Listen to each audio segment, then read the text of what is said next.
Welcome to the Anthropocene, an era where humanity's footprint is etching into every fabric of our planet. We no longer pay attention to whether the Earth resources can sustain our needs. But today, the concern is how much of fossil fuel we are burning and how much of greenhouse gases that we are releasing. Knowing that every actions that we do are pushing our Earth closer to its limits. Climate change is no longer a distant threat. It is exposing our human vulnerability to the extreme natural hazards. And in this video, I'll be addressing the forthcoming devastating crisis of the 21st century, which is the rise of Dahlia's humid heat wave.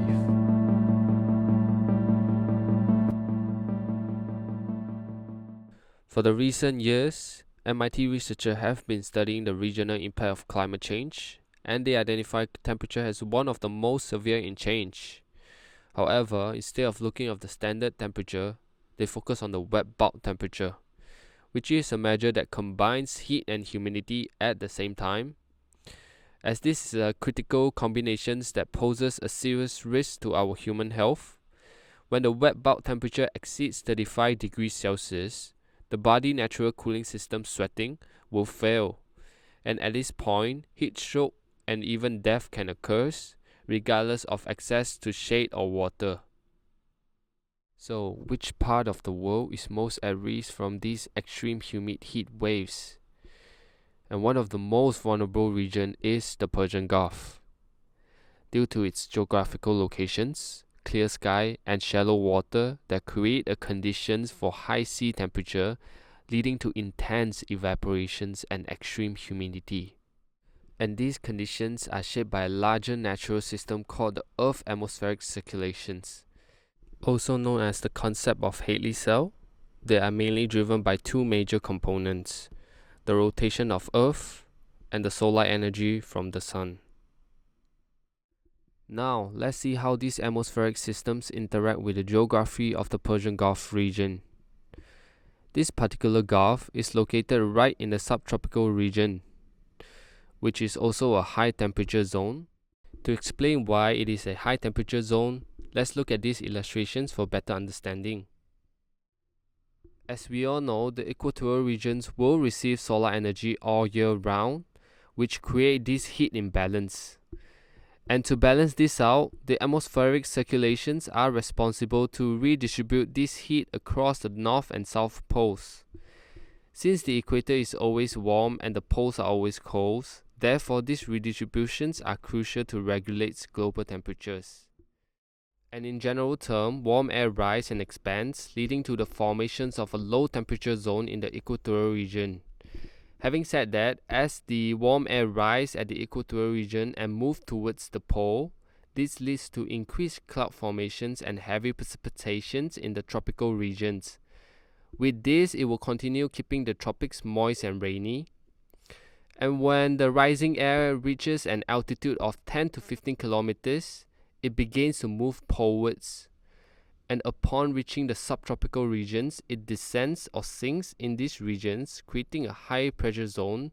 Now this pattern of atmospheric circulations is called the Hadley cell. Meanwhile, there is also cold air flowing towards the lower altitudes, balancing the redistributions of heat. When the cold polar air collides with the warm equatorial air in the mid-latitudes, which is also the subtropical regions, as both of these cold and warm air masses meet, they will converge and sink. And it is pushed downwards by the blue lines, which is also a cold layer above the troposphere. This will create a 2v1 scenario where the warm air is squeezed between the cold air from the poles and the cold air from the troposphere. As a result, the air in the subtropical regions sinks more easily, forming a subtropical high pressure belt. And these high pressure systems leads to clear sky and dry weather, which also explains the aridness conditions from the Persian Gulf. Now you might think the movement of heat and air pressure is a straightforward flow from a low to high pressure, moving directly from the equator to the poles. However, the global wind patterns known as the prevailing winds do not travel in a straight line. Instead, they curve to the right in the northern hemisphere, to the left in the southern hemisphere. Due to Earth rotations, this is a phenomenon known as the Coriolis effect. As prevailing wind blows across the water surface, they push against the oceans, generating a wind-driven surface currents that help to move the ocean water. And this is what a global ocean surface currents looks like. Just like the atmospheric pressure, the ocean current is also curved due to the Coriolis effect. And when this current connects, they form a large rotating system called the gyres, which circulate the water all across the globe. The ocean current driving these gyres extend from the surface to about 1 kilometer deep into the oceans and helping to circulate water all around the globe, but they do more than just moving the water. They transfer heat.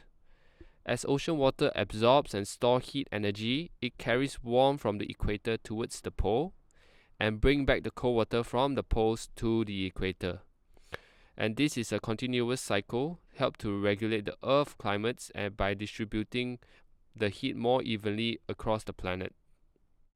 Now back to the case of Persian Gulf, the climate conditions in these regions are mainly influenced by strategic locations within the subtropical high pressure belt. However, the atmosphere-ocean dynamic also playing a major role in shaping these regions' climates. Being mostly enclosed by land, with only a narrow opening at the Strait of Hormuz, the Gulf has limited water exchange with the Indian Oceans. And this restricts the outflow of the warm water and the inflow of the cooler ocean water, which end up reducing the Gulf's ability to regulate the temperature effectively. Additionally, the Gulf shallow depth averaging from 30 to 90 meters, this will lead to high heat retentions. With limited capacity to store heat, strong stratifications occur, keeping most of the heat concentrated on the upper layer. And last but not least, the region ocean currents and the surface intensified circulations are also the cause of inefficient heat distributions, slowing down the exchange between the warm water and the cold water below, which exacerbating the heat to build up. And for this, we have come to the end of the video. Thank you for your attention.